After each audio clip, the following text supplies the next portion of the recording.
It's very hard to sum up in a few words how we all felt about Edith. This is such a sad day, and for so many people that knew her. Not only will she be sorely missed by all those who knew her, but with her passing, from my personal point of view, is also gone a huge part of our link to the family's history. Edith really was the last link we all had to our pasts. Even at her remarkable age, she had a fantastic recollection of events that happened what must have seemed like a lifetime ago to her.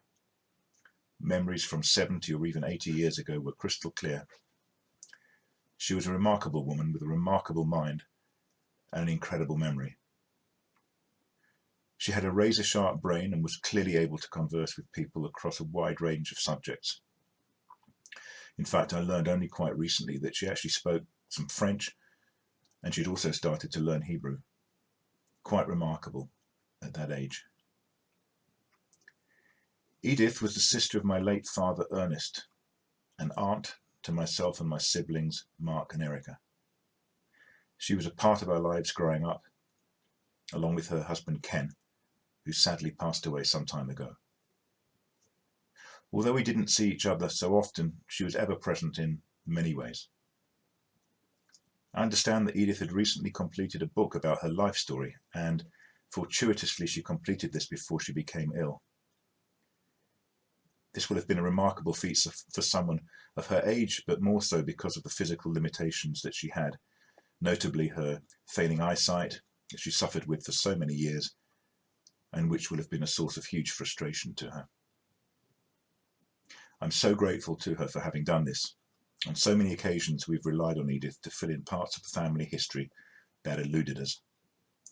No doubt this will all be documented in her book and will be an ongoing source of reference for future generations who will find it hard to grasp not only the events that took place during her youth and her formative years, but also the chronology. It's a very fitting and valuable legacy that she leaves. Sadly, because of the current sanitary situation, it hasn't been possible to come to Leeds and see her for some time, in the same way that it hasn't been possible for either myself or my siblings to be present there today.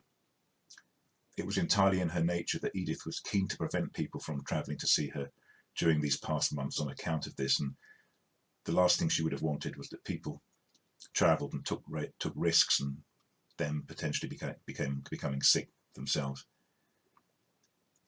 Despite the physical problems she endured on a daily basis, she continued to be a kind, generous and caring person who always had the interests of others at heart. There will never be another Edith, or anything close for that matter. As they say, they don't make them like that anymore. Finally, I'd like to thank Esther and Peter for arranging this celebration of Edith's life today in such a thoughtful and tasteful manner. I feel that she would have been very proud indeed.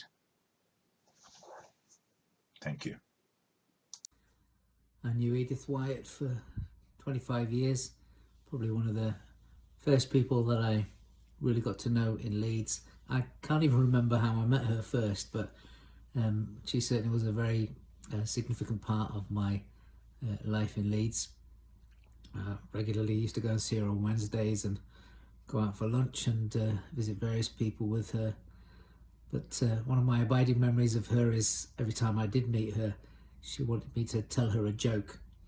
And then once she stopped laughing at mine, she'd tell me one of hers. Oftentimes those jokes got lost in translation. She had to explain the joke to me, which kind of lost the...